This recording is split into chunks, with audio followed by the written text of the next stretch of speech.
Selamat pagi menjelang siang, Iya, Prof. Bapak Ibu, peserta webinar yang saya hormati, Ibu Saitun, selaku moderator yang saya hormati, Bapak Ahmad Muzakir sebagai panitia, dan Pak Saripudin sebagai pengelola daripada teknologi kitchen ini, Ibu Minar Rinawati sebagai pemateri yang masih bergabung sama kita, katanya ada kegiatan, sehingga saya dikasih yang kedua. Bagi saya tidak jadi masalah, pertama maupun kedua sama saja, sama dengan halnya dengan anak laki-laki maupun perempuan sama saja. Bapak-bapak, ibu-ibu yang saya hormati, peserta yang berbahagia, mudah-mudahan dalam kesempatan ini kita semuanya dalam keadaan sehat walafiat. Mudah-mudahan coronanya atau yang sekarang ini lanjutan dari corona ini di daerahnya Bapak Ibu, mudah-mudahan tidak ada lagi. Dan kebetulan kami barusan isolasi mandiri. Ini satu keluarga. Saya sudah 1 minggu, bersyukur pada hari ini ya sudah agak sedikit pulih, kembali sehat. Mudah-mudahan bisa melanjutkan aktivitas kerja kita seperti biasa. Saya juga mendoakan para peserta sehat selalu, ya, jaga protokol kesehatan. Ya, semoga kita semuanya sehat walafiat. Bapak Ibu yang saya hormati, tadi pemateri pertama telah menjelaskan kepada kita semuanya. Malah bagian saya sebenarnya sudah dijelaskan, sudah habis. Ya, jadinya sebenarnya saya tidak usah lagi menjelaskan gitu. Karena saya materinya tadi sudah dihabiskan. Ada beberapa macam sejarah perkembangan kurikulum dari awal sampai terakhir. Nah, itu tadi sudah disinggung Bapak Ibu.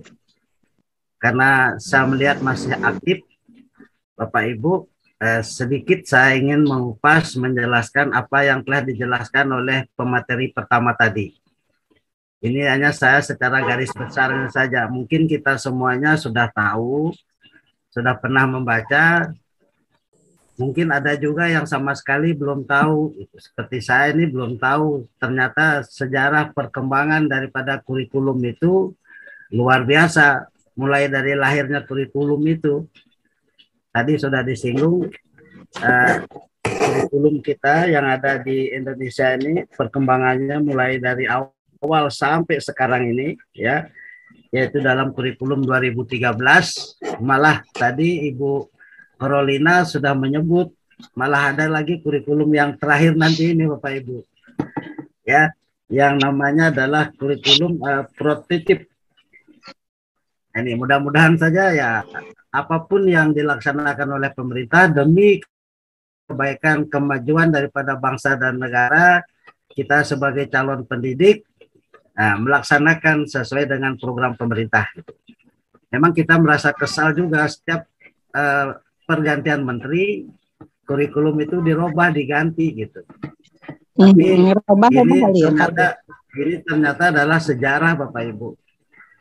Kurikulum itu mengikuti perkembangan zaman. Tidak bisa kurikulum tahun 1947 kita lakukan sekarang kan tidak mungkin karena perkembangannya luar biasa gitu. Kalau kita kurikulum dulu memang bagus, memang baik, semuanya bagus, tidak ada yang tidak bagus. Coba di ini kan Pak Ahmad. Ini Prof, ini filenya rusak Prof, nggak bisa dibuka ke kami Prof. Apa bisa kirimkan ulang Prof? Tidak bisa ya? Iya Prof, filenya rusak Prof. Aduh, bagaimana caranya ya? Berarti saya buka dulu ini ya. Iya Prof.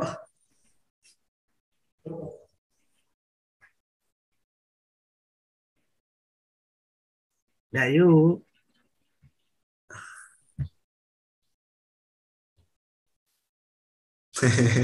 Jadi minta bantuan.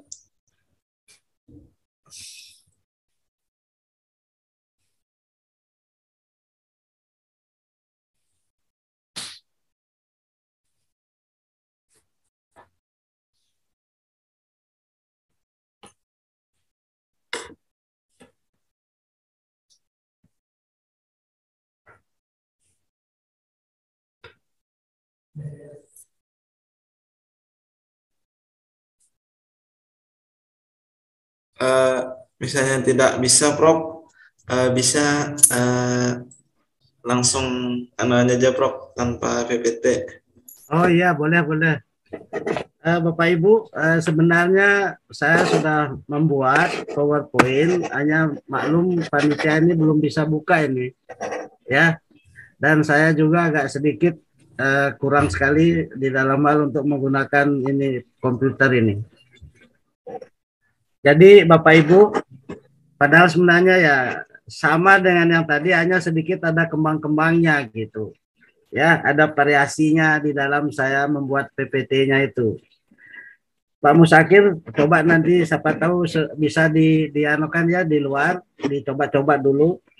Prof, bisa kirimkan ulang Prof materinya Prof. Saya belum tahu membukanya ini deh. Oh, iya Prof. Karena kalau saya buka ini, saya punya laptop agak loading sekali dia. Ya. Iya Prof, nggak apa-apa Ya. Prof. Silahkan Ya. lanjutkan Prof. Ya, oke. Jadi Bapak Ibu, saya ulangi bahwa perkembangan kurikulum di Indonesia ini dari awal sampai sekarang, ya. Yang pertama itu perkembangan kurikulum di Indonesia dari awal sampai sekarang itu menurut Alhamdudin, ya, itu dia tulis pada tahun 2005 halaman 3 sampai halaman 57 Bapak Ibu. Ya, saya tidak akan kurangi karena ini ada yang menulisnya. Ya, inilah namanya sejarah. Segala sesuatu ada yang ditulis, makanya kita belajar kembali yang sudah pernah ditulis orang gitu. Dan itu tidak bisa kita mengatakan bahwa kita buat sendiri gitu. Jadi Bapak Ibu, yang pertama bahwa kurikulum yang pertama yang awalnya itu sebelum kita merdeka itu lahir kurikulum pertama itu adalah pada tahun 1947.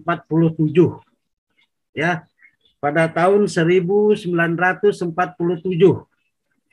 Yang namanya adalah Rencana Pelajaran 1947. Ya, tadi telah disinggung juga. Kurikulum pertama yang lahir pada masa kemerdekaan memakai istilah dalam bahasa Belanda.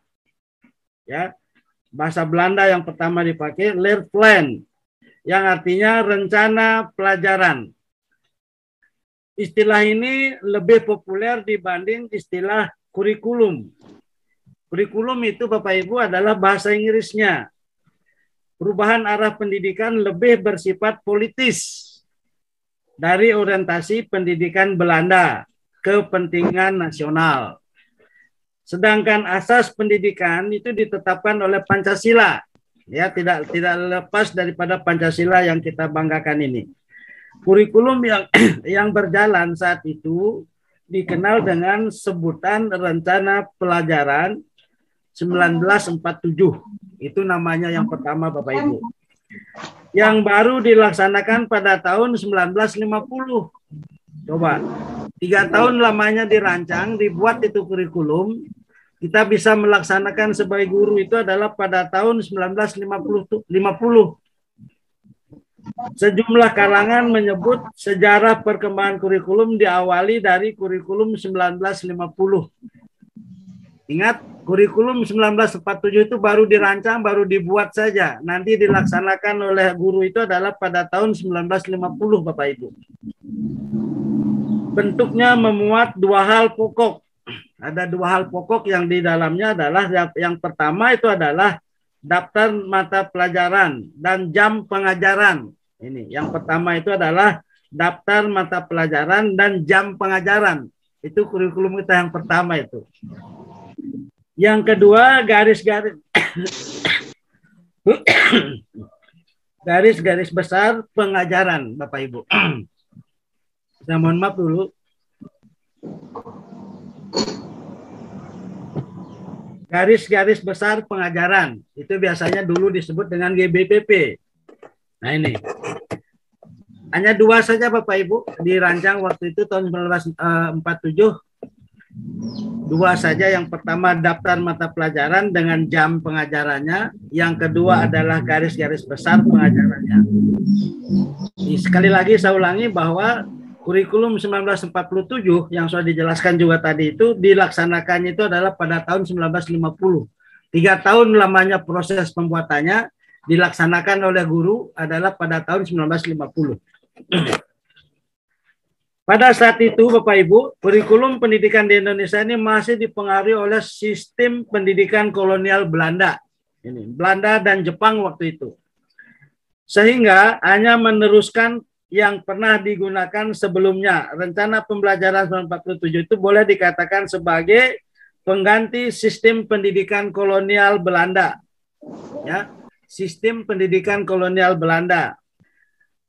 Karena suasana kehidupan berbangsa saat masih dalam semangat juang berebut kemerdekaan, maka pendidikan sebagai deployment conformers lebih menekankan pada pembentukan karakter manusia Indonesia yang merdeka, berdaulat, dan sejajar dengan bangsa lain yang ada di dunia ini. Nah, itu Bapak Ibu. Kita tidak terlalu dengan materinya, tapi kita memperjuangkan kemerdekaan itu sendiri. Bagaimana kita menggembleng anak didik kita itu supaya dia semangat, berdaulat, sejajar. Kita menginginkan sejajar dengan bangsa-bangsa yang lain yang ada di dunia ini gitu. Sehingga pada waktu itu pendidikan yang diutamakan adalah ya wataknya, kesadaran bernegara dan bermasyarakat. Sedangkan materinya itu yang disampaikan pada saat itu adalah perhatian terhadap kesenian dan pendidikan jasmani. Artinya yang penting anak didik kita itu dia sehat-sehat walafiat, semangat, sehingga ada lagu-lagu atau nyanyian-nyanyian yang berbentuk kemerdekaan itu sendiri. Nah, itulah yang diterapkan pada waktu itu, belum berupa materi sesungguhnya lah Bapak Ibu. Karena pada waktu itu kita masih dalam keadaan merebut kemerdekaan kita, memperjuangkan, mempertahankan daripada kemerdekaan yang direbut pada tahun 1945 yang merdekanya.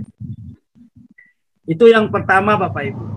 Yang kedua, kurikulum itu nanti 1952 masih tetap namanya adalah rencana pelajaran, ya. Rencana pelajaran, tapi dalam hal ini sudah sedikit terurai 1952. Itu ada perubahan namanya sedikit saja, tetap rencana pelajaran tapi terurai dia 1952 namanya. Setelah rencana pelajaran 1947 pada tahun 1952 kurikulum di Indonesia mengalami penyempurnaan. Itu disempurnakan lagi. 5 tahun dari 47 sudah jadi 52 itu ya 5 tahun lah. Itu disempurnakan. Kurikulum ini lebih merinci setiap mata pelajaran. Kemudian diberi nama rancangan pelajaran terurai 1952. Nah itu. Kurikulum ini sudah mengarah pada suatu sistem pendidikan nasional Bapak Ibu. Jadi Bapak Ibu perlu diketahui bahwa tahun 1952 itu kurikulum kita itu sudah mengarah pada suatu sistem pendidikan nasional. Yang paling menonjol dan sekaligus ciri dari kurikulum 1952 itu setiap rencana pelajaran harus memperhatikan isi pelajaran yang dihubungkan dengan kehidupan sehari-hari. Nah ini. Bapak Ibu, isi pelajaran yang penting sekarang. Kalau yang kemarin yang sebelumnya itu adalah menyanyi saja, ya. Olahraganya yang banyak di sana. Kalau sekarang isinya, isi dalam hal ini adalah tentang kehidupan sehari-hari. Apa yang dilakukan dalam kehidupan kita sehari-hari. Itulah yang banyak diajarkan oleh guru-guru kita.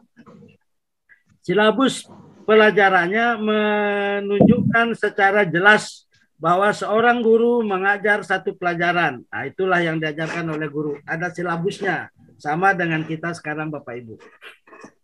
Selanjutnya, kurikulum yang berikutnya adalah kurikulum 1964.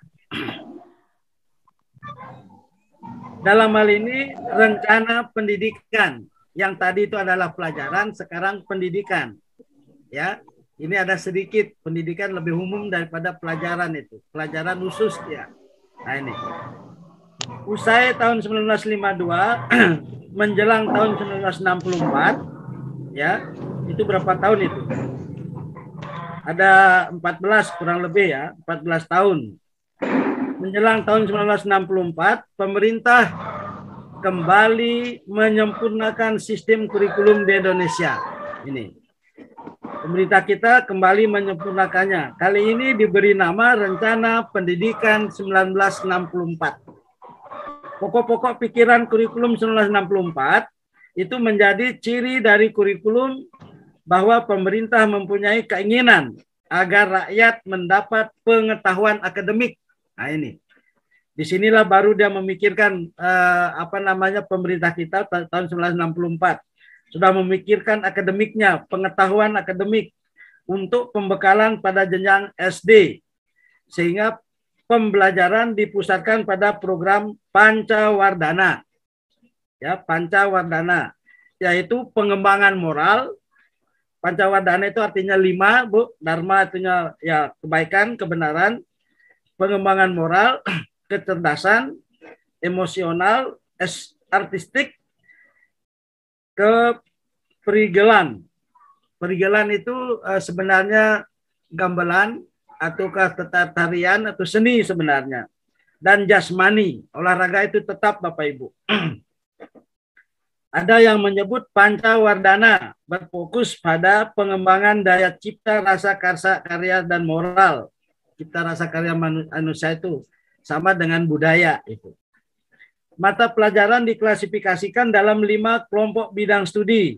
Yang pertama itu adalah moral, kecerdasan, emosional atau artistik, ya, keperigelan atau seni, keterampilan, dan yang terakhir itu adalah jasmani. Jasmani sekarang itu adalah olahraga, malah disebut dengan orkes itu. Pendidikan dasar lebih menekankan pada pengetahuan dan kegiatan fungsional praktis. Ini pendidikan dasar itu yang dasar itu kalau dulu SD itu yang praktis, yang sering dilakukan di masyarakat, kegiatan keseharian itu. Nah, yang berikut yang keempat Bapak Ibu, kurikulum yang keempat itu perkembangannya itu adalah kurikulum 1968. Ya. Kelahiran kurikulum 1968 itu bersifat politis. Mengganti rencana pendidikan 1964 yang dicitrakan sebagai produk Orde Lama. Nah ini. Ya sudah mulai sedikit berkembang lagi. Sudah dipolitisin lagi, sudah dipolitisin. Ya. Dari segi tujuan pendidikan, kurikulum 1968 bertujuan bahwa pendidikan ditekankan pada upaya untuk membentuk manusia Pancasila sejati. Yang sekarang ini ada lebihnya sejati, artinya betul-betul tidak main-main bahwa kita ini adalah Pancasila yang sesungguhnya. Jangan Pancasila dianggap sekedar saja, artinya kita implementasikan, kita praktikkan di dalam, terutama dalam hal keluarga, di keluarga itu sendiri. Tapi sebelumnya itu diajarkan dulu di sekolah, itu maksudnya.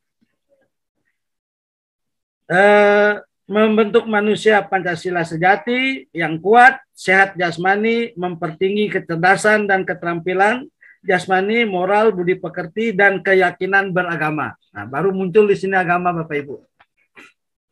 Yang tahun 68 baru muncul agama. Sedangkan tahun sebelumnya itu belum dimunculkan agama di sana. Masih umum dia. Nah ini. Dalam kurikulum ini tampak dilakukan perubahan struktur kurikulum pendidikan dari Pancawardhana menjadi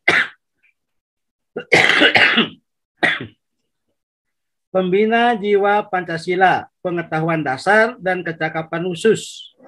Kurikulum 1968 merupakan perwujudan dari perubahan orientasi pada pelaksanaan Undang-Undang Dasar 1945. Nah, sekarang ini lebih umum lagi dia. Tahun 68 itu mulai berdasarkan daripada Undang-Undang 1945. Karena itu sudah secara murni dan konsekuen kita laksanakan. Kurikulum 1968 menekankan pendekatan organisasi materi. Ya. Materi pelajaran. Nah, ini Bapak Ibu perlu diingat itu. Tadi saya sudah tegaskan bahwa pada awal-awalnya itu belum materinya. Sekarang nanti tahun 68 itu baru materi pelajaran yang ditekankan oleh guru kita. Kelompok pembinaan Pancasila. Ini Pancasila, pengetahuan dasar, kecakapan khusus. Mata pelajaran dikelompokkan menjadi 9 pokok. Ya, 9 pokok. itu pada tahun 1968 sebagai kurikulum bulat yang artinya hanya memuat mata pelajaran pokok saja. Muatan materi pelajaran bersifat teoritis, mulai sekarang teorinya Bapak Ibu. Meningkatkan dengan permasalahan aktual, faktual di lapangan. Masalah-masalah apa di lapangan, sesuai dengan teorinya kita praktikkan dan lain-lainnya. Dan yang berikutnya yang kelima Bapak Ibu, perkembangan yang kelima kurikulum 1975. Dari 68 menjadi 75 berapa tahun itu? Kurang lebih 7 tahun ya. Nah ini. Kurikulum 1975 menekankan pada tujuan agar pendidikan lebih efektif dan efisien, ya, lebih efektif pelaksanaannya dan efisien. Latar belakangnya lahir kurikulum ini adalah pengaruh konsep di bidang manajemen yang biasa disebut dengan MBO, artinya manajemen by objektif, yang terkenal saat itu adalah metode, materi, dan tujuan pengajaran dirinci dalam prosedur pengembangan sistem instruksional, ya, yang biasa disebut dengan PPSI. Itu mungkin Ibu, kalau saya SPG tahun 1980 masih saya ingat masih diberikan pelajaran PPSI, ya, prosedur pengembangan sistem instruksional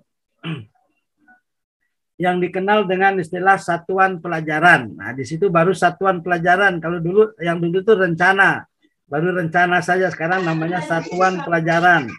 Ya, rencana pelajaran setiap satuan bahasa, setiap satuan pelajaran dirinci menjadi tujuan instruksional umum. Itu yang pertama.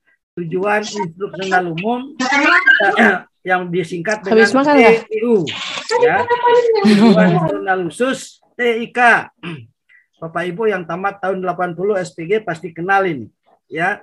PGSD pun yang tamat tahun PGSD tahun 2001 itu masih mengenal TIU atau TIK. Materi pelajaran, alat pelajarannya apa, kegiatan belajar mengajarnya bagaimana, evaluasinya bagaimana, itu kurikulum 1975 itu Bapak Ibu. Ya, banyak dikritik. Guru dibuat sibuk menulis rincian apa yang akan dicapai dari setiap kegiatan pembelajaran. Nah ini, Bapak Ibu, ini sebenarnya sudah terstruktur sekali, sudah sistematis sekali, tapi ya namanya masyarakat yang mau berkembang, banyak sekali juga kritikan-kritikan oleh masyarakat. Kritikan ini sehingga kurikulum itu pada tahun 1984 dirubah lagi, ya. 1984 dirubah lagi Bapak Ibu. Saya ini masih mahasiswa ini. 1984 masih mahasiswa S1. Kurikulum 1975 yang disempurnakan itu namanya kurikulum 1984. Itu kurikulum 1975 disempurnakan. Kurikulum 1984 mengusung proses skill approach. Ya, skill, keterampilan di sini. Meski mengutamakan pendekatan proses, tapi faktor tujuan yang penting. Ini faktor tujuan itu sangat penting sekali dalam kurikulum. Kurikulum ini juga sering disebut dengan kurikulum 1975 yang disempurnakan. Posisi siswa ditempatkan sebagai subjek belajar. Dari mengamati sesuatu, mengelompokkan, mendiskusikan, hingga melaporkan hasilnya. Ya, yang pertama itu adalah mengamati dulu, setelah itu dikelompokkan, setelah itu didiskusikan hasilnya, baru yang setelah itu dilaporkan. Itu kegiatannya daripada siswa itu sendiri. Kalau kita mengajar pada waktu itu 1984 atau kurikulum 1975 yang disempurnakan seperti itu modelnya Bapak Ibu. Pertama kita mengamati seluruh mahasiswanya, setelah dia mengamati dia kelompokkan lain-lainnya. Setelah itu baru diskusikan dia membuat laporan. Nah, itu. Yang biasa juga disebut Bapak Ibu CBSA, cara belajar siswa aktif. Yang aktif di sini adalah siswanya, bukan gurunya. Bukan catat, apalagi namanya istilahnya catat, saya lupa namanya. Kalau yang jelek saya lupa. Ya. CBSA, Catat buku sampai habis, terkenal. Catat buku sampai habis. Ini betul, ya. Betul Bu, betul. Ya. Saya ngajar tahun 84, Pak. Mulai tahun ngajar tahun 84. Ya, karena saya kalau yang jelek-jelek saya tidak mau ingat Bu. Ya, saya ingat. Catat buku itu kan kurang bagus kita sebagai guru, dia bilangnya catat buku sampai habis. Nah ini. Padahal kita mengajar tidak seperti itu. Inilah masyarakat kita menilai kepada gurunya bahwa catat buku sampai habis. Karena mungkin kita mengajar pada saat itu hanya disuruh mencatat saja. Nah ini. Sehingga kita diberikan julukan oleh masyarakat catat buku sampai habis. CBSA. Padahal sebenarnya cara belajar siswa aktif. Siswanya yang aktif. Kita hanya membimbing saja gitu. Itu yang diinginkan dalam konsep daripada CBSA itu sendiri. Nah, itu Bapak Ibu dalam kurikulum 1984. Yang berikut 10 tahun kemudian lahir lagi kurikulum baru Bapak Ibu 1994 dan suplemen kurikulum 1999. Nah ini suplemen kurikulum 1999. Kurikulum 1994 itu merupakan hasil upaya memadukan kurikulum sebelumnya. Mulai dari kurikulum 1975, mana yang baik, mana yang kurang bagus. Nah, itu dipadukan 1984 Bapak Ibu. Sayang perpaduan antara tujuan dan proses belum berhasil pada waktu itu. Sehingga banyak kritik berdatangan disebabkan oleh beban belajar siswa dinilai terlalu berat. Karena namanya saja cara belajar siswa yang aktif, berat sekali pelajarannya pada saat itu. Aktif semuanya siswa, segala satunya dikerjakan oleh siswa, sehingga siswa banyak beban. Nah, itu dikritiklah lagi sama masyarakat kita. Materi muatan lokal disesuaikan dengan kebutuhan daerah masing-masing. Nah, ini mungkin Bapak Ibu ingat sekali nih. Kalau 1994 ini saya sudah sudah beralih menjadi dosen ini. Sudah mengajar di D2 ya 1994 karena 1991 saya sudah beralih ke universitas. Nah, pada saat ini Bapak Ibu disebabkan oleh beban belajar siswa itu dinilai terlalu berat dari muatan nasional sampai muatan lokal. Materi muatan lokal disesuaikan dengan kebutuhan daerah masing-masing. Misalnya bahasa daerah, kesenian, keterampilan daerah. Nah ini, ya bahasa daerah, keterampilan daerah. Kan setiap daerah itu memiliki bahasa sendiri-sendiri. Karena bahasa kita yang ada di Indonesia ini kan sesuai dengan daerahnya ada bahasanya. Nah itulah harus disesuaikan, harus disebarluaskan oleh kepada anak didik kita. Sehingga di setiap sekolah itu pasti ada guru yang terutama dari daerah itu sendiri gitu. Begitu juga keterampilannya, begitu juga keseniannya. Karena itu perlu dilestarikan, kesenian itu perlu dilestarikan oleh kepada anak didik kita. Nah, makanya itu perlu diterapkan terutama pada anak SD. Kelompok masyarakat juga mendesak agar isu-isu tertentu masuk dalam kurikulum. Akhirnya kurikulum 1994 menjelma menjadi kurikulum super padat. Nah, ini sering sekali disebut super padat ini, kurikulum pada saat itu.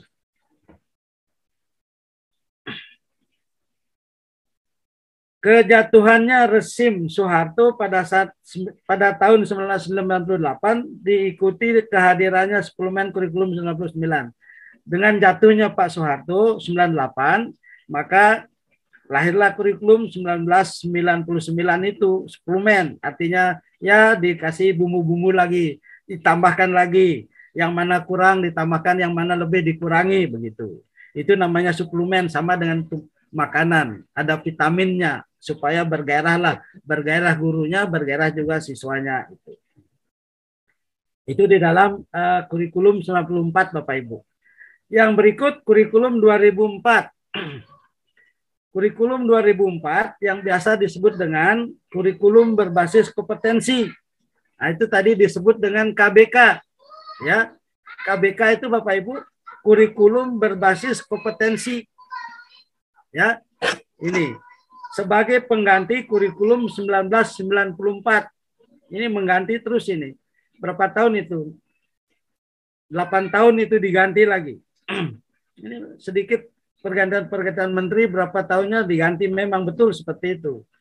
Sebagai pengganti kurikulum 1994 adalah kurikulum 2004 yang disebut dengan kurikulum berbasis kompetensi KBK. Ya. Suatu program pendidikan berbasis kompetensi harus mengandung 3 unsur pokok, Bapak Ibu.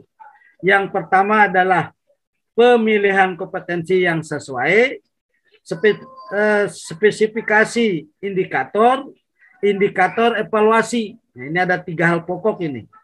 Pemilihan dulu kompetensinya yang sesuai, kira-kira yang mana sesuai, baru spesifikasi indikatornya, indikator-indikator yang digunakan, indikator evaluasi, karena indikator itu kan sama dengan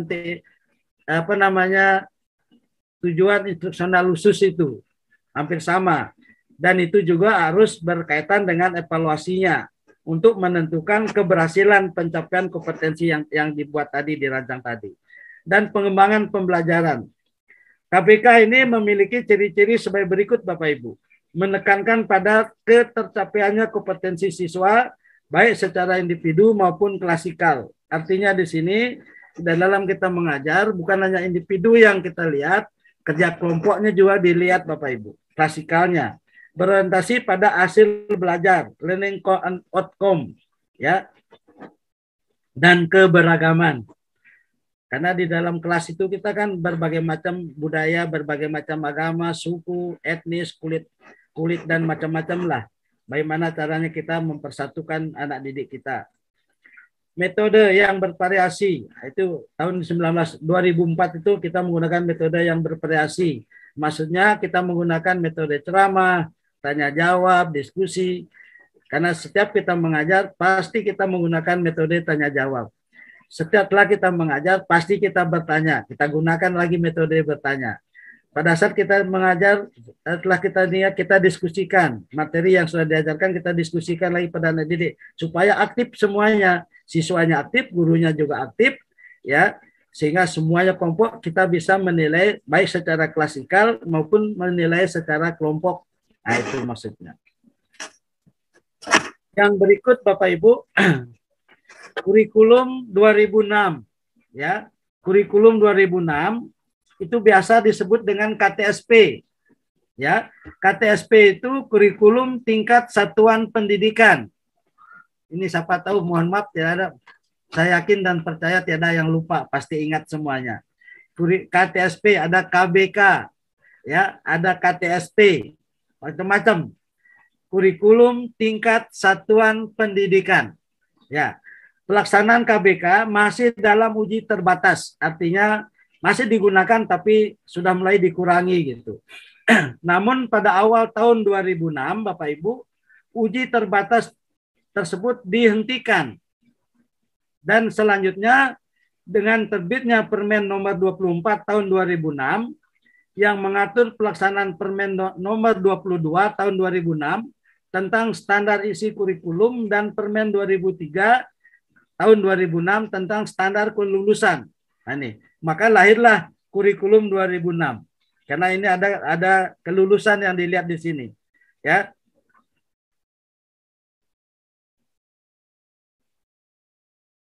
Kurikulum 2006 yang pada dasarnya sama dengan kurikulum 2004.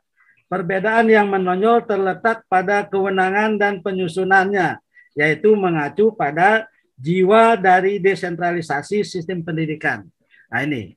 Karena di sistem pendidikan kita dulu kan desentralisasi, artinya itu di pusat, Bapak Ibu. Kalau sekarang kan ikut campur daerah juga, ya. Daerah juga memiliki kewenangan dalam hal pendidikan. Apa kewenangannya? Mungkin dia mengangkat kepala sekolahnya, mengangkat gurunya. Nah, itu tergantung daripada kebutuhan daerah. Sedangkan yang pusat apa yang diinikan? Nah, itu beda-beda. Nah, itu. Pada kurikulum 2006, pemerintah pusat menetapkan standar kompetensi dan kompetensi dasar. Ini biasanya standar kompetensi dan kompetensi dasar, sedangkan sekolah dalam hal ini guru dituntut untuk mampu mengembangkan dalam bentuk silabus. Artinya Bapak Ibu, standar kompetensi dan kompetensi dasar itu dari pemerintah pusat. Kita di sekolah itu kita buat silabusnya, kita kembangkan kembali, kita terjemahkan lagi situasi dengan situasi kondisi daerah kita masing-masing, itu maksudnya. Ya. Dan penilaiannya sesuai dengan kondisi sekolah. Nah, itu saya bilang tadi. Hasil pengembangan dari semua mata pelajaran dihimpun menjadi sebuah perangkat yang dinamakan kurikulum tingkat satuan pendidikan yang disingkat dengan KTSP. Penyusunan KTSP menjadi tanggung jawab sekolah di bawah binaan dan pemantauan Dinas Pendidikan Daerah dan Wilayah setempat. Nah, inilah saya bilang tadi, ada yang mengurus pusat, ada juga yang diurus oleh daerah. Sedangkan masalah kurikulum KTSP itu khusus urusannya daerah lah yang membina memberikan kepercayaan kepada guru-gurunya untuk menyusun daripada silabus yang ada itu.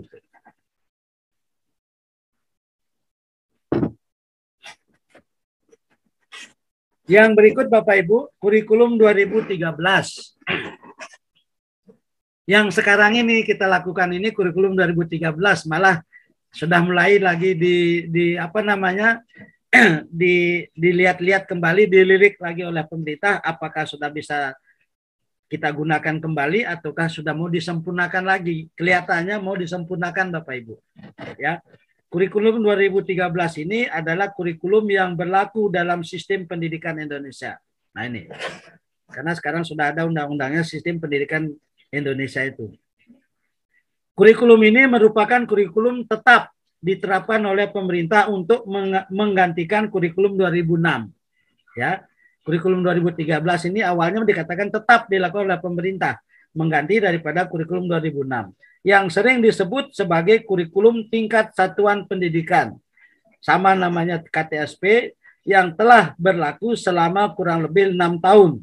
Kurikulum 2013 masuk dalam masa percobaan pada tahun 2013 dengan menjadikan beberapa sekolah menjadi sekolah rintisan. Artinya semua kurikulum, ya kalau kita lihat tadi, tidak langsung begitu dipakai oleh pemerintah Bapak Ibu, oleh guru.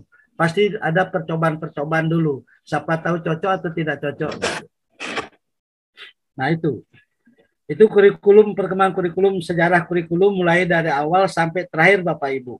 Yang bisa saya berikan pada Bapak dan Ibu. Mudah-mudahan sebentar kalau ada pertanyaan-pertanyaan. Kalau implementasinya tadi sudah disinggung oleh Ibu, materi yang pertama tadi adalah Ibu Minar Trisnawati. Saya tidak akan menyinggung lagi kembali. Nanti kalau ada pertanyaan ya barulah kita diskusikan. Itu barangkali yang bisa saya sampaikan, kurang lebih mohon maaf dan saya kembalikan kepada moderator.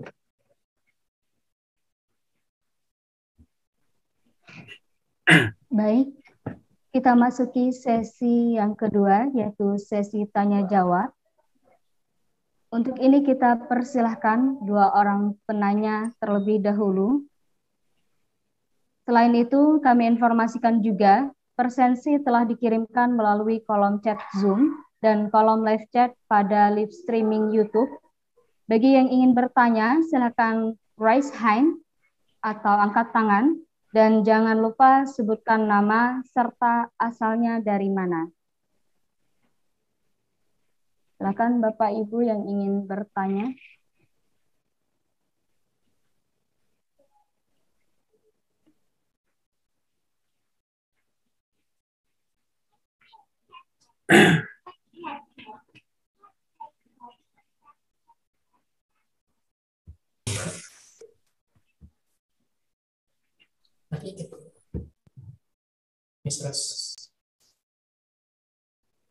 Baik, silakan Ibu sebutkan nama, instansi, serta pertanyaan yang ingin Ibu lontarkan. Assalamualaikum warahmatullahi wabarakatuh. Salam lintas agama.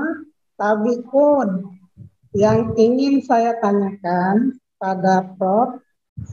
Tadi waktu menjelaskan tentang kurikulum dari awal, dari tahun 1947 sampai sekarang. Itu sudah sangat jelas sekali. Nah, yang ingin saya tanyakan, pada saat ini, apa yang harus kita perjuangkan dengan peserta didik kita? dalam situasi COVID pandemi ini. Itu saja Prof yang saya tanyakan. Terima kasih.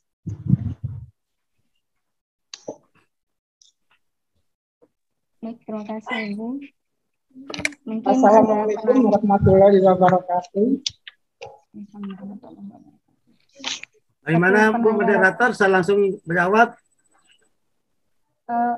Kalau mau dijawab, silakan dijawab, Pak. Oh ya. Atau nunggu pertanyaan penanya satu lagi. Ya. Oke, terima kasih Ibu. Ibu apa ini? Ibu Ros ya. Yes. Ya. Ibu yang luar biasa ini. Kalau melihat dari kurikulum ini memang terus terang saja berubah-berubah terus. Artinya disempurnakan terus.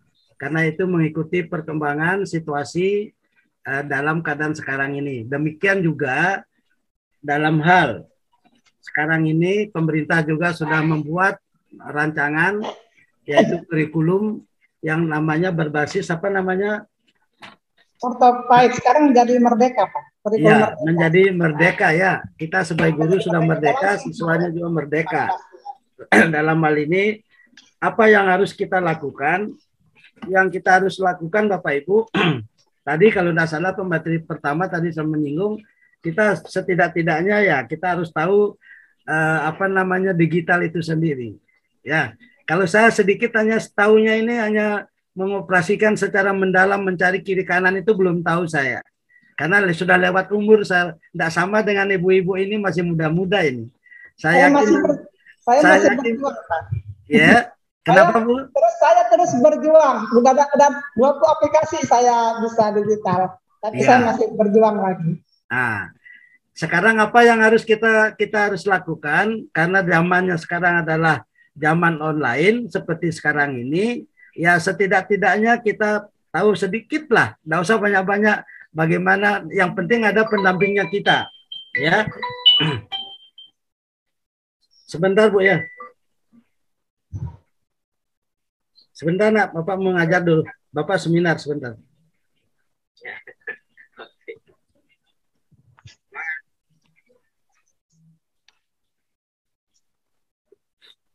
Jadi Bapak Ibu sekali lagi saya ulangi apa yang harus kita siapkan. Tetap kita menyiapkan sebagai guru biasa, sedia kalanya kita menyiapkan materinya. Hanya lebihnya kita mungkin membuat PPT-nya. Tetap materi-materi apa yang kita ajarkan itu tanya online. Mungkin ada kelebihannya sedikit Bapak Ibu. Kalau di SD, kalau SMP mungkin satu kecamatan ada SMP-nya. Kalau anak didiknya, kan kita tidak tahu sekarang ini ada sekolah yang sudah menyiapkan segala sesuatunya. Misalnya yang tidak bisa datang ke sekolah, apa yang harus kita siapkan sebagai guru. Biasanya juga itu guru kunjungan ke rumahnya siswa itu sendiri. Ya kalau dekat rumahnya, kalau jauh bagaimana Pak? Nah ini juga biasanya dikumpulkan pada satu tempat. Nanti di sana kita bisa datang dengan catatan tetap juga harus atur jarak juga. Ini terutama bagi siswa kita yang tidak punya HP, yang tidak punya fasilitas. Ya, kalau yang sudah punya fasilitas, kita harus juga tetap mengajar sesuai dengan program pemerintah, menggunakan protokol kesehatan, kita mengajarnya melalui online, sedangkan kurikulumnya itu tetap kita lakukan, tidak bisa lari dari itu. Mungkin ada sedikit yang kurang sedikit jadi masalah. Yang penting tujuannya dalam proses belajar mengajar itulah yang penting Bapak Ibu. Kan sekarang ini banyak model pembelajaran, banyak metode yang bisa kita gunakan, banyak caranya lah yang bisa kita gunakan. Hanya kita dari sekian metode, sekian cara, sekian pendekatan itu, kita pilihlah salah satunya yang mana kira-kira yang bagus, yang bisa dipahami cepat oleh siswa kita, itulah yang kita gunakan gitu. Karena kan tujuannya kita di sini mengajarkan bagaimana caranya kita memindahkan materi itu supaya materi yang kita pindahkan itu kepada anak didik, dia bisa mengerti, dia bisa paham betul. Ya, apa yang kita ajarkan, apa yang kita berikan itu saja intinya sebenarnya. Kalau menurut saya, masalah cara-caranya sekarang ini banyak sekali istilah-istilahnya Bapak Ibu. Pemerintah pusat banyak sekali dia memberikan istilah sekarang. Terus terang saja. Tapi intinya sama saja sebenarnya. Dulu kan ada TIU, ada TIK, sekarang ada indikator, ada intinya sama saja. Hanya yang penting kita lah sebagai guru pintar-pintar bahwa ternyata ini adalah setelah kita kumpul-kumpul, saya pribadi terus terang sering mengumpul seperti itu. Saya lihat kurikulum yang lama, oh seperti ini, seperti ini. Ternyata sekarang dia mainkan saja sedikit. Kalau dia tidak mainkan, pemerintah kan tidak dapat proyek, Bapak Ibu. Tidak ada kerjanya gitu loh. Kalau kita mah guru, apa yang diarahkan oleh pemerintah pusat, itulah yang kita harus lakukan gitu. Kita tidak bisa menolak karena kita artinya sudah ada sudah punya inilah masing-masing. Kita tugasnya mengajar, membimbing, mendidik, mengayomi, membina kita punya siswa dan mahasiswa. Sedangkan pemerintah pusat dia membuat kebijakannya bagaimana, dia merancang sesuatu bagaimana untuk memudahkan guru saya begini-begini dan lain-lainnya. Saya kira begitu, seperti itu barangkali menurut saya, Bu, yang bisa kita siapkan sebagai guru. Jangan terlalu santai saja, yang penting serius. Ya, supaya juga kita memberikan pengetahuan, memberikan pelajaran kepada anak didik kita itu ada maknanya, ada hasilnya buat kita. Kan banyak guru Bapak Ibu. Terus terang saja banyak guru kalau dia mengajar sekedar saja mengajar atau kali ini langsung tinggalkan lagi, sehingga dia katakan tadi biasa catat buku siswa sampai habis. Nah itu akhirnya tidak ada hasilnya Bapak Ibu. Nah ini memang agama kan ada di mana-mana, semuanya itu seperti itu. Dia mencatat juga perbuatan kita. Kalau kita serius, sungguh-sungguh, saya yakin dan percaya Tuhan akan memberikan, walaupun kita punya gaji kecil, tapi bermanfaat lah, bermakna untuk hidup kita itu. Amin. Itu barangkali Bu. Yang penting kita sehat selalu Bu. Ya, amin. Maksud saya begini, Prof. Ya. Saya kan ngajar itu 6 kelas. 6 kelas itu kira-kira hampir 197 peserta didik saya. Ya. Nah, dari 197 peserta didik saya yang kemarin itu cuma 25%, setelah itu akhirnya nambah karena saya kasih reward, akhirnya nambah 50%, terus sekarang ini sudah 60%. Yang 40% itu aktif membaca apa yang saya berikan, dan tapi mereka tidak pernah merespon, tidak pernah mengerjakan. Begitu. Jadi motivasi apa saya pikir yang harus saya lakukan kepada siswa saya? Hanya 60% yang aktif gitu. Nah, Senin besok karena saya ngajarnya Rislen, itu saya kadang-kadang sedih gitu. Anak-anak ini kemana? Saya bilang saya mengucapkan salam saja, ya cuma nggak disalap, nggak dijawab. Saya bilang padahal waktu PTM sudah saya beritahu, nah salah satu salam itu adalah untuk nilai rapor kita ada di situ penilaian spiritual. Saya bilang ada penilaian sosial. Jadi saya bilang jawab ada nak salam saya untuk bahwa mereka itu tahu bahwa kita sedang belajar jarak jauh. Itu maksud saya, Pak. Terima kasih, Pak. Ya. Oke. Bagus sekali, Bu. Dalam keadaan situasi kondisi seperti ini, Bapak Ibu, tidak mungkin bisa akan menyelesaikan 100%. Saya yakin dan percaya. Sama saya juga punya mahasiswa seperti itu. Coba bayangkan kalau pas kita mengajar, ya, pas kita online seperti sekarang ini, cuacanya tidak bagus, tidak ada sinyal. Apakah saya harus paksakan mahasiswa saya? Tidak mungkin. Apakah kita paksakan siswa itu? Tidak mungkin. Saya yakin dan percaya pemerintah pusat juga dia maklumi hal semacam itu. Ibu, yang penting Ibu berpikir yang positif, jangan berpikir negatif. Kalau berpikir negatif, Ibu akan menjadi sakit. Ini. Apalagi tadi Ibu mengatakan jumlah siswanya itu 200. 6 mata pelajaran begitu ya. 60% yang mengikuti PJJ gitu. Ya, itulah maksud saya. Yang penting Bapak Ibu, di samping itu kan kita bisa berikan tugas tambahan dia. Ya, tugas tambahan kapanpun yang dia setor, yang penting dia kerja gitu. Ada tugas tambahannya. Yang 40% itu berikan dia tugas tambahan. Yang 60% sudah berhasil, kita simpan baik-baik. 40% itulah yang belum berhasil, itu kita berikan tugas tambahan. Tugasnya adalah dia meringkas kah, dia mencari kah, dia buat video kah. Sekarang kan anak-anak pintar, kalau SMP pintar buat video loh, Bu. Ya, betul Pak. Lebih pintar mereka dari saya. Nah, kalau dia buat video itu, Ibu bisa menikmati video yang dia buat itu. Dia bagaimana cara belajarnya, apa yang dia pelajari. Misalnya, dia ada diskusi misalnya dengan orang tuanya, dengan tetangganya kah. Dibuatkan videonya. Kalau dia sudah memberikan, kalau dia sudah ada video seperti itu, kita bisa nilai dia, Bu, bahwa dia itu aktif. Nah, kalau video itu kan bisa sewaktu-waktu kapan dia buat di rumahnya, misalnya sinyalnya bagus, pada saat proses belajar mengajarnya tidak, misalnya dia bisa menerima dengan baik, kita lihat kirimkan lewat WA lagi, Bu. Nah, ini fasilitas juga yang ada, jangan online saja kita gunakan juga WA. Kalau dia ada WA-nya yang lain, nah itu salah satu contoh saja. Mohon maaf, Bu, ya. Bukan saya mengajar, kita hanya sharing saja, karena Ibu dengan saya sama. Hanya bedanya Ibu menghadapi siswa SMP, saya menghadapi mahasiswa. Mahasiswa juga seperti itu, Bu. Ada mahasiswa mengatakan, Pak, jaringannya jelek sekali, tidak mungkin saya langsung vonis dia bahwa dia tidak tahu. Saya kasih biasanya tugas tambahan dia. Coba aku buat videonya tentang materi ini, baru kau belajar melalui materi ini. Kalau enggak, dia adakan dialog dengan temannya gitu. Pada saat dialog itulah sehingga kita melihat, oh ternyata dia itu belajar juga gitu. Nah itu barangkali, Bu, ya. Mohon maaf.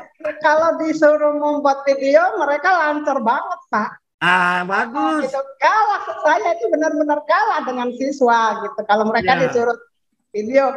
Tapi kalau sudah masuk dengan konteks materinya, karena saya ngajar bahasa Inggris, ya itu hanya paling 20% yang mereka mampu gitu. Apalagi bahasa Inggris memang susah, Bu. Ya itu. Mungkin karena bahasa Inggris. Nah, suruh saja dia misalnya, kalau kan ada dalam bahasa Inggris percakapan, suruh dia cakap-cakap materinya tentang apa misalnya. Bisa, Bu, lihat video itu saja. Kita nilai, kalau dia aktif, nilainya bagus. Jangan hanya menilainya itu aktif siswa itu pada saat kita mengadakan online sama dengan sekarang ini. Jangan. Kalau hanya sekarang online ini saja, siapa tahu di daerahnya mungkin cuacanya tidak bagus, mungkin jaringannya tidak bagus, mungkin juga pulsanya habis. Bisa saja, Bu, banyak kendala. Kita sebagai guru, orang tua, anggaplah kita ini orang tuanya, pahamilah hal semacam itu sehingga kita antara orang tua dengan anak itu kita bisa menyatu gitu. Itu saya kira mungkin itu, Bu, yang bisa saya sampaikan. Mohon maaf. Ya, terima kasih Prof. Mudah-mudahan minggu depan akan saya coba dan laksanakan. Saya perjuangkan. Ya, terima kasih, Bu. Makasih. Ini di mana? Ini 8 unit. Baik, mungkin ada satu penanya lain lagi. Saya memberikan kesempatan untuk bertanya.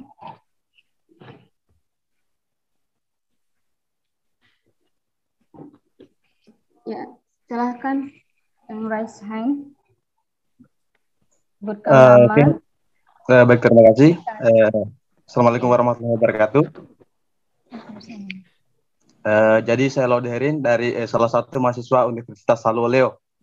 Jadi Pak Prof, saya ingin meminta tanggapannya tentang penggunaan kurikulum 2013. Yang awalnya itu saya rasakan pada duduk di bangku SMP, bahasanya pada awal-awalnya itu penerapan kurikulum 2013 itu menekankan pada penilaian sikap. Namun dalam berulang kali revisi di akhir-akhir ini, kemudian kurikulum 2013 ini lebih mementingkan yang namanya skill atau keterampilan dibandingkan dengan penilaian sikap itu sendiri. Sementara jika kita lihat dari penyerangan dampak globalisasi yang kita terima, terutama dengan banyaknya teknologi dan media, itu moral anak-anak atau peserta didik itu terus diserang dengan hal-hal yang negatif. Jadi mungkin saya minta tanggapannya, Prof. Sebenarnya apa latar belakang yang mengakibatkan perubahan penilaian sikap ini yang kemudian dicondongkan lebih kepada penilaian keterampilan seperti yang kita rasakan sekarang ini, Prof. Terima kasih. Ya. Moderator, saya langsung jawab. Ya, silakan Pak, bisa dijawab langsung. Oke, makasih Pak Moderator, Mbak. Ini kebetulan ini mahasiswa saya ini. Ya, dia ikut dan dia bertanya. Kalau mengajar dengan dosennya dia tidak berani bertanya karena ini kan seminar ini bebas. Ya. Entah Prof, mahasiswanya Prof. Ya, ini mahasiswa saya ini. Orangnya pintar ini. Laude Herlin ini pintar dia. Jadi yang dia tanyakan tadi bagaimana penerapannya kurikulum 2013. Ya. Tadi yang dia lihat, yang dia inginkan itu apa? Yang dia lihat itu pengalamannya waktu dia sekolah. Hanya sikap yang dia nilai gurunya. Dalam hal ini berarti gurunya yang kurang gitu. Guru itu sebenarnya ya yang dia harus lakukan pada saat dia mengajar itu, dia harus menggunakan kompetensi 1. Biasanya disebut dengan Q1, yaitu kompetensi inti, yang isinya itu adalah sikap spiritual. Bukan hanya sikap spiritual atau keagamaan saja, ada juga sikap sosial. Itu kompetensi inti 2. Ini bukan siswanya yang salah, gurunya yang kurang menerjemahkan daripada kurikulum itu sendiri. Antara sikap, pengetahuan, dan keterampilan, semuanya itu harus kita laksanakan, harus kita lakukan gitu. Ya, ini bukan hanya sikapnya saja mau dilihat, bukan. Termasuk juga pengetahuannya siswa kita sendiri, bagaimana pengetahuannya pada saat kita menjelaskan tentang materi A misalnya, bagaimana dia bisa mengerti atau tidak, bisa menjelaskan atau tidak gitu. Nah, ini makanya itu guru itu harus dia paham betul dengan kompetensi 1, kompetensi 2, kompetensi 3, dan kompetensi 4. Apa kompetensi 1 dan 2, 3, 4 itu? Yang pertama itu adalah sikap spiritual, ya. Sedangkan yang ke kompetensi 2 itu adalah sikap sosial, bagaimana dia berinteraksi antara siswa dengan siswa, siswa dengan guru. Ini sosial ini. Ya. Nah, itu guru harus melihat, menilai di situ. Bukan hanya oh dia ini tekun, dia ini rajin agamanya, bagus, taat dengan agamanya, bukan hanya itu saja. Nah, dan bagaimana pengetahuannya terhadap materi yang kita berikan. Nah, itulah inti yang ketiga, kompetensi yang ketiga. Pengetahuannya dan keterampilannya bagaimana. Nah, antara pengetahuan dan keterampilan, pengetahuannya seperti ini. Apakah dia bisa terapkan di masyarakat? Apakah dia bisa aplikasikan? Apakah dia bisa implementasikan dengan temannya atau tidak? Nah, jadi kita sebagai guru, semua ini harus kita pahami dan kita berikan kepada anak didik kita, bukan hanya satu saja. Kalau hanya satu yang disampaikan, yang dinilai oleh guru tadi, masalah sikap saja misalnya, baik sikap spiritual maupun sikap sosial saja, itu keliru. Ya, berarti bukan kalian yang salah, tetapi gurunya tidak menerapkan, tidak melaksanakan daripada isi kurikulum 2013 itu. Itu, Saudara Herlin ya. Nanti saudara sebagai guru SD, kalau masih menggunakan kompetensi ini nanti, ya, karena ini calon guru SD Bapak Ibu, kalau nanti sudah itu harus kita lakukan itu keempat-empatnya. Jangan hanya satu saja, sikapnya jangan. Oh ini orangnya taat agamanya, tapi tidak bisa berinteraksi, tidak menghargai pendapat orang, tidak menghargai pendapatnya gurunya. Dia jalan-jalan sendiri misalnya ditanya gini dia angkuh, berarti tidak bagus. Nah itu sikap spiritual, sikap sosial harus kita nilai. Pengetahuannya kita nilai. Bagaimana dia menampilkan, menerapkan di masyarakat atau dengan temannya bagaimana, harus kita nilai. Jadi semua itu kita nilai gitu. K1 sampai K4 itu ya kompetensi inti 1 dan sampai kompetensi Q14 itu harus dilakukan oleh seorang guru. Itu begitu ya. Itu barangkali yang bisa saya sampaikan. Saya kembalikan kepada moderator. Makasih Hardin. Baik Pak.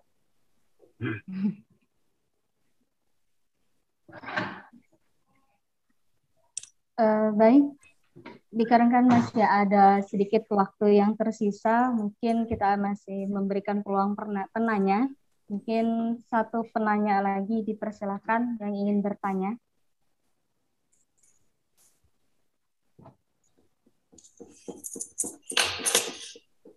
Erin, isi absennya. Cari sertifikat. Baik Pak, baik Pak. Ada di kolom chat. Absensi ini bro. Hah?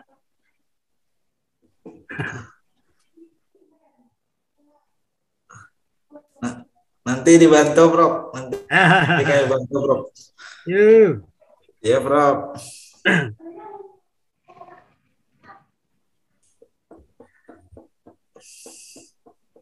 Baik, Bapak Ibu yang ingin bertanya, ya silakan kepada Ibu Caroline, sebutkan nama dan instansi serta pertanyaannya. Saya ya Mbak ya? Iya, silakan Ibu. Oke, terima kasih.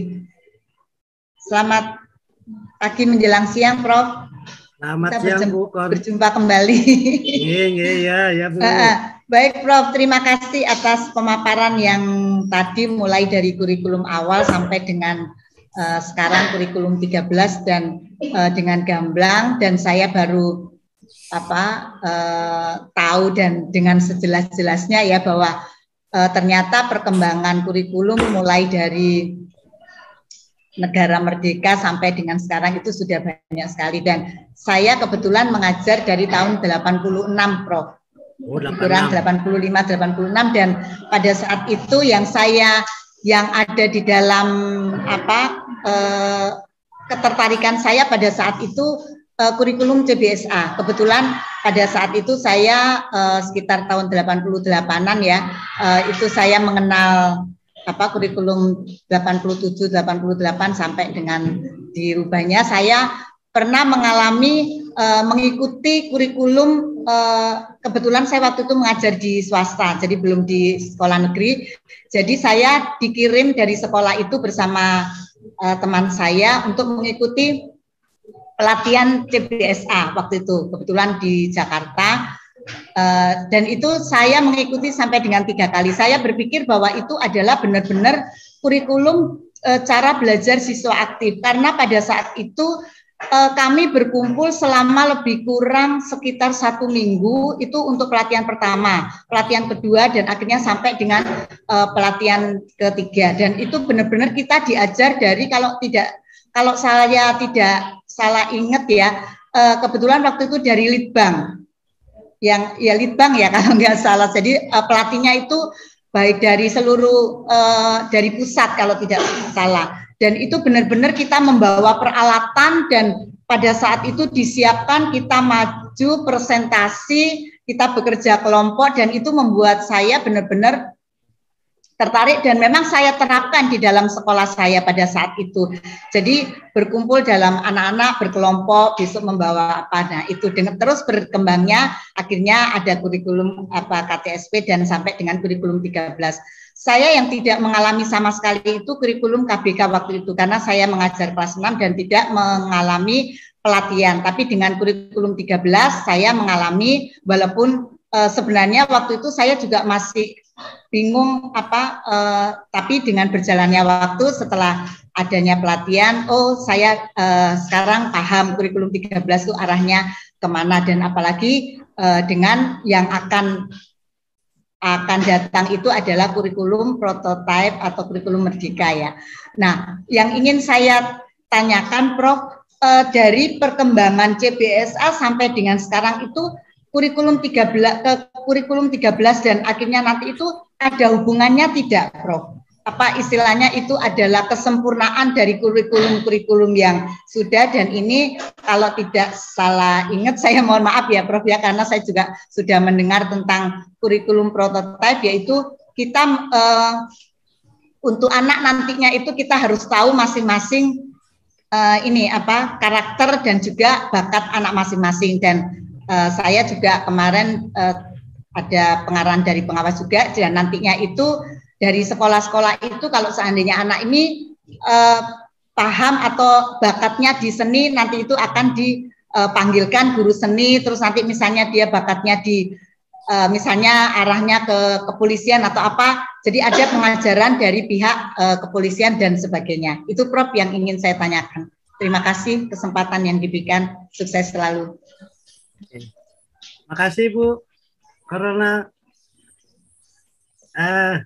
Ibu ini pengangkatan tahun 86 ya? Saya kebetulan lulusan tahun 85 Prof dari SPG Santa Maria Surabaya. Terus saya itu keenakan mengajar di sekolah swasta sampai dengan tahun 2004. Terus saya kebetulan waktu itu GBS. Terus tahun 2004 itu saya ada kesempatan untuk mengikuti tes CPNS dan diangkat tahun 2005.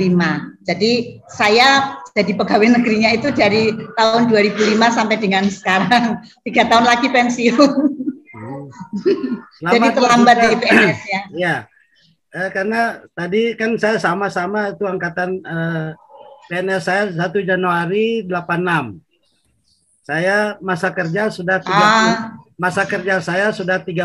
tahun. Hanya bedanya Ibu tamat SPG tahun 85, saya tamat S1 tahun 85. Itu saja bedanya. Oh iya. Terus berjalannya waktu saya kuliah PGSD, terus akhirnya kuliah lagi S1 PGSD. Ya. Saya SPG-nya tamat 80. Oh iya. 80. Itu saya yang membedakan. Jadi masa kerja saya sekarang sudah 36 tahun. Ya, bersyukur juga sudah mendapat Satya Lencana yang ke-30 tahun. Baru 2 saya dapat 30. Jadi kurang betakan sebelumnya enggak dapat gitu. Karena saya enggak urus, enggak tahu dulu. Jadi Bapak Ibu, Carolina ini ya luar biasa. Walaupun lagi 3 tahun sudah mau pensiun. Ya beda tipis Bu dengan saya. Beda ya, saya lagi 9 tahun lah. Karena pas nanti Maret tanggal 15 ini ulang tahun saya. Sudah berumur, kalau di ijazah itu sudah 61 tahun. Karena kalau guru besar itu pensiunnya 70. Sehingga lagi 9 tahun lah saya pensiun. Jadi masalah kurikulum itu apakah ada kaitannya, ada hubungannya dengan kurikulum sebelumnya? Itu pertanyaan tadi ya kalau tidak salah.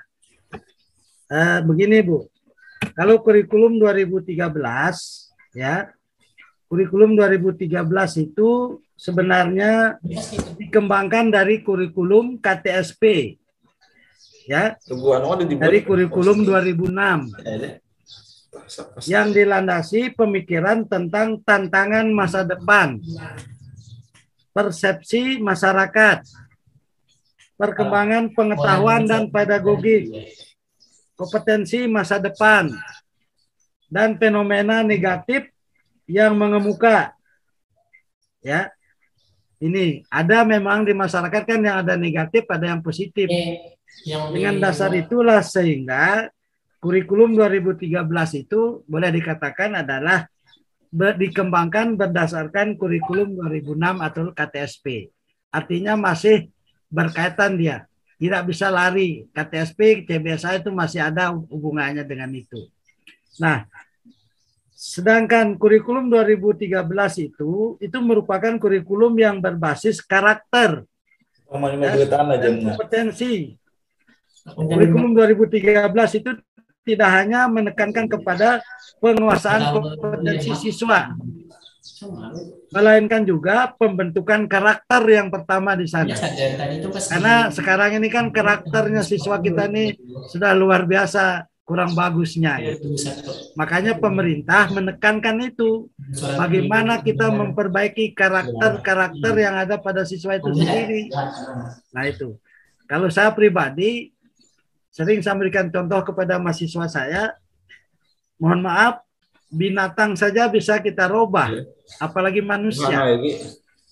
Contoh misalnya, kalau ibu pelihara sapi, kita bisa jinakkan dia. Ya, dan hewan-hewan lain pun bisa dijinakkan. Anjing bisa dijinakkan, kucing bisa dijinakkan, semua binatang bisa dijinakkan. Yang penting kita, hati nurani kita mengadakan pendekatan dengan dia. Sama dengan manusia, manusia lebih bagus lagi dia berpikir yang baik, bagaimana yang berpikir yang baik dan berbuat yang baik misalnya. Kita jinakkan dia, kita berikan dia kasih sayang.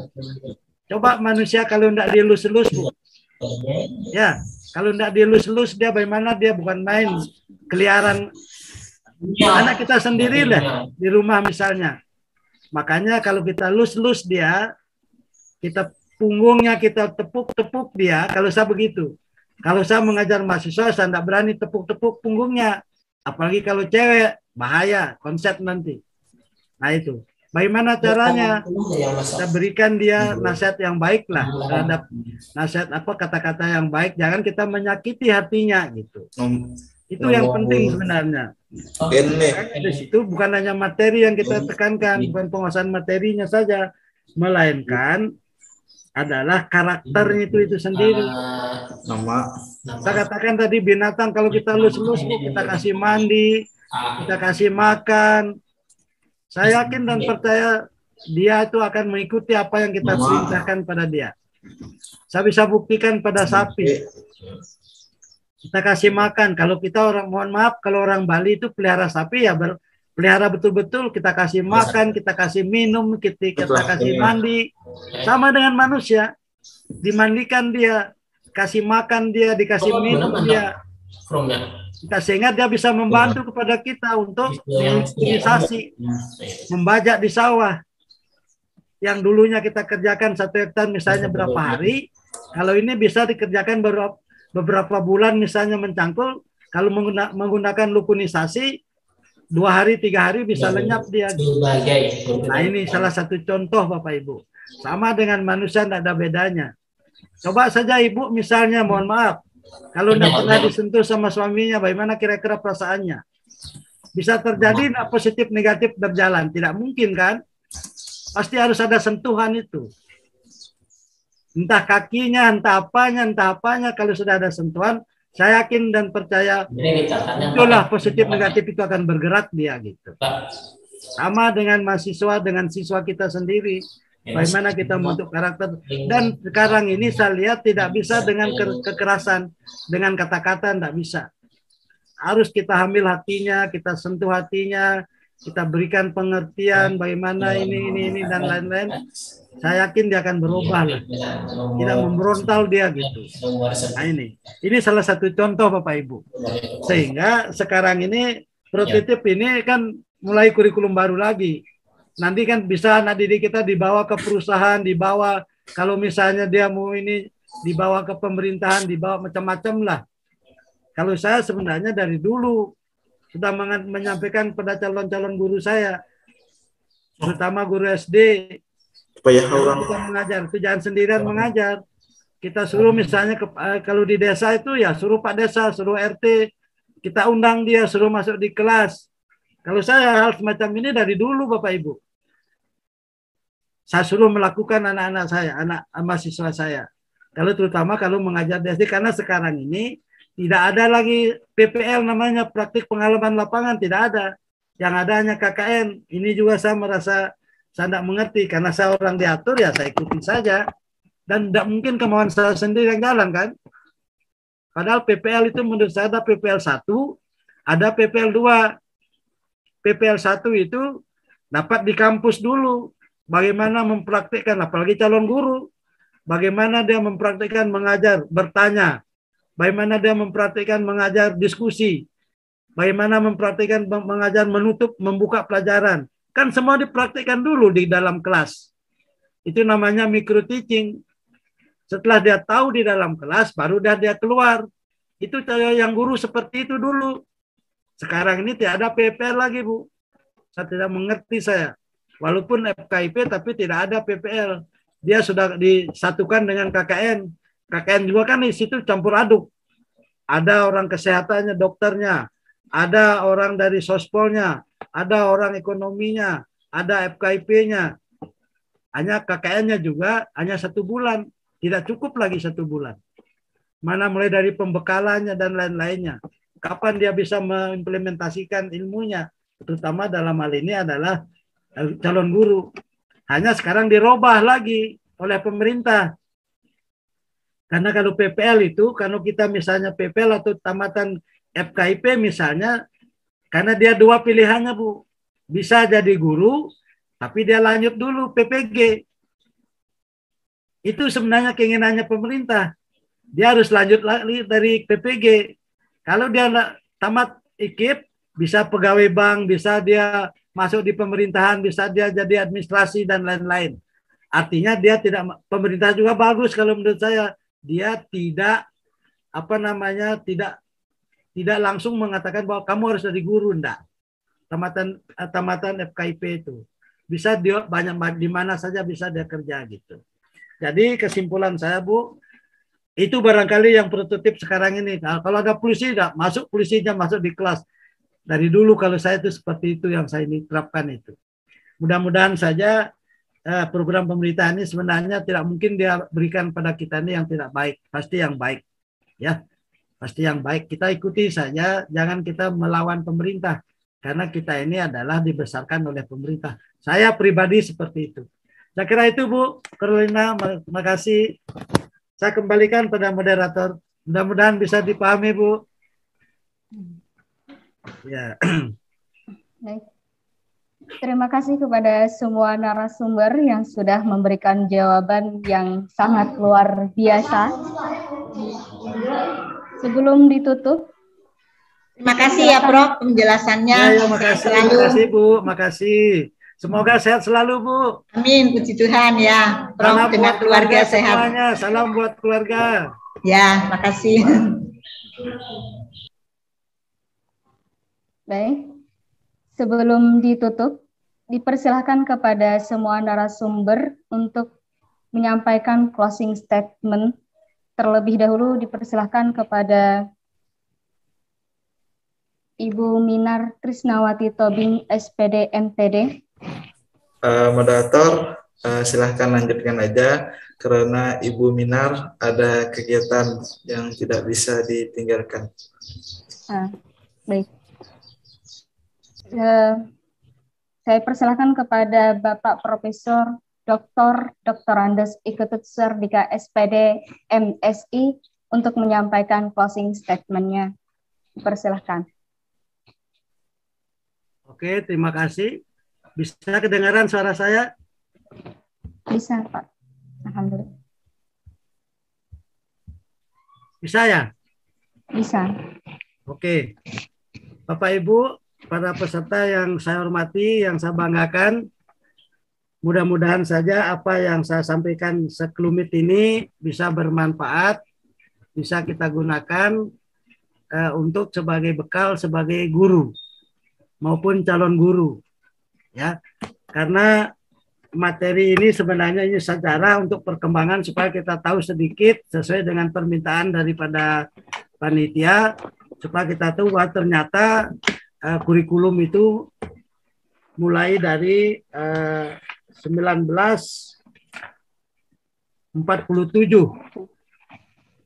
Saya yakin dan percaya ya ada juga mungkin yang belum tahu bahwa kurikulum itu ternyata mulainya dari tahun 1947.